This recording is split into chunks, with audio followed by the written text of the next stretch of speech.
Bom, gente, então, vamos entender um pouquinho sobre a luz, né, o comportamento dela. No primeiro momento, a gente vai ter que definir o que são fontes de luz. E eu tenho dois tipos de fontes de luz, fonte primária e fonte secundária. Tá? Então, o que é uma fonte de luz primária? É uma fonte que emite a luz. Tá? Então, no nosso caso, nós temos o Sol como uma fonte de luz primária. Tudo que a gente enxerga na Terra é porque o Sol está emitindo a luz. Tá? E as fontes de luz secundárias são aqueles que refletem a luz. Então, por exemplo, o Sol ele está iluminando toda a Terra, né? Por exemplo, a gente tem um período de Sol da manhã até o início da noite. Então, o Sol ele está iluminando tudo. Ele ilumina objetos que não têm luz própria. Aí eles refletem a luz. Então, por exemplo, a luz que a gente enxerga da Lua é uma luz refletida. Tanto que a Lua ela tem fases, porque depende da posição que ela está em relação ao Sol. Tá? Então, a gente sempre tem que entender isso. Tá? Objetos que emitem a própria luz e objetos que refletem a luz. Tá? Bom, na ótica geométrica que a gente está começando a estudar, a gente vai ter que representar a luz de alguma forma.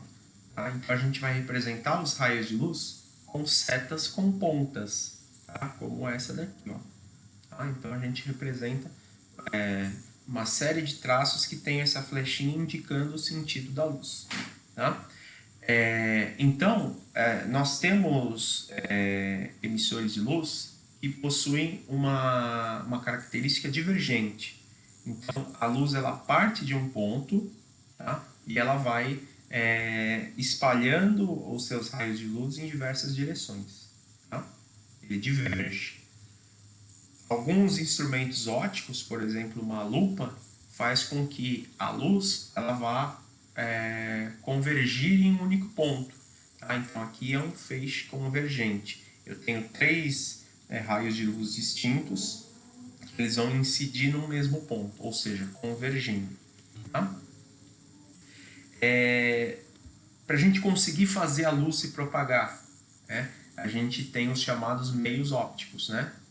Que são materiais que podem ou não fazer com que essa luz se propague.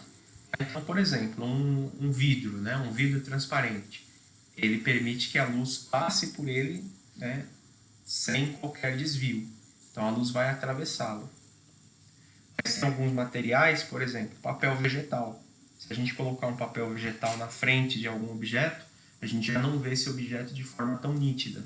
Porque quando a luz incide nesse objeto, ela é parcialmente desviada e ela, digamos assim, faz com que a percepção desse objeto se torne diferente para nós.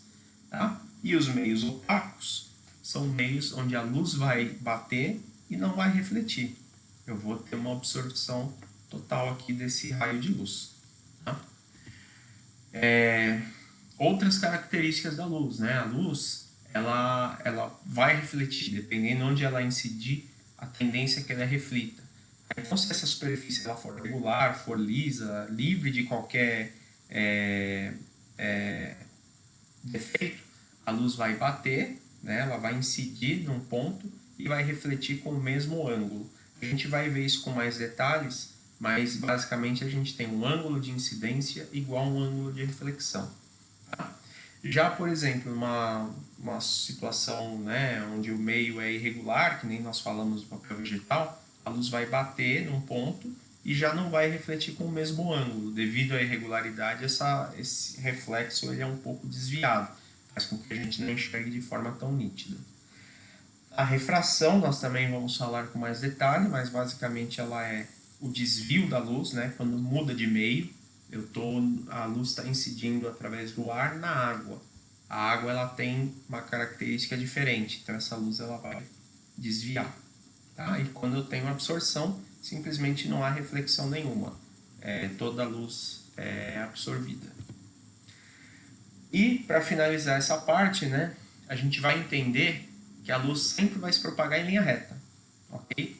Então, existe um princípio básico que a gente tem, que é o princípio da propagação retilínea da luz. Tá? E isso tem uma série de consequências, né? Por exemplo, se eu bloqueio a passagem da luz, eu vou criar uma sombra. Tá? Isso acontece basicamente nos eclipses. A gente vai pensar que a luz do Sol ela está vindo de forma retilínea para a Terra. Então, se a Lua entra ali no meio, entre o Sol e a Terra, eu formo o que a gente chama de eclipse parcial. Porque como o tamanho da Lua ele é menor do que o Sol, a gente chama isso aqui o cone de propagação, né? Porque isso aqui forma um cone.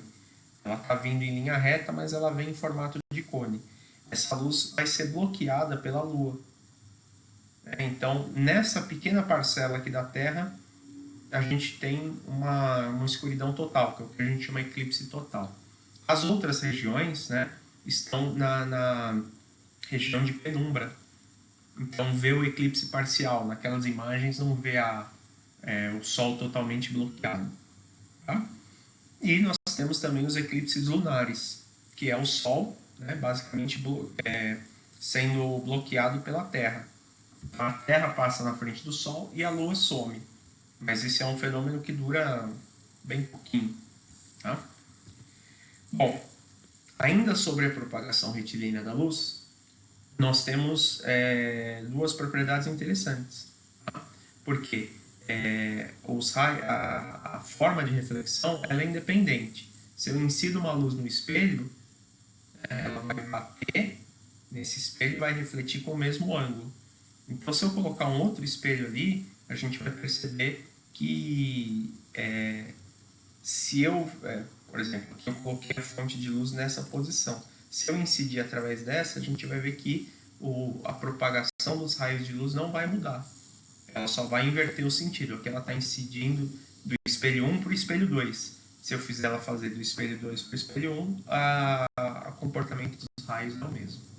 E a segunda propriedade é que os raios de luz são independentes. Tá? O que isso significa? Eu posso colocar uma luz atravessando outra que elas não vão interferir. Tá? Isso aqui acontece muito em teatro, quando eles usam aqueles efeitos de luz, colocam um refletor em cima por um lado e um refletor por outro, a gente percebe que a luz ela não se interfere. Um raio de luz não vai anular ou interferir no outro, tá bom?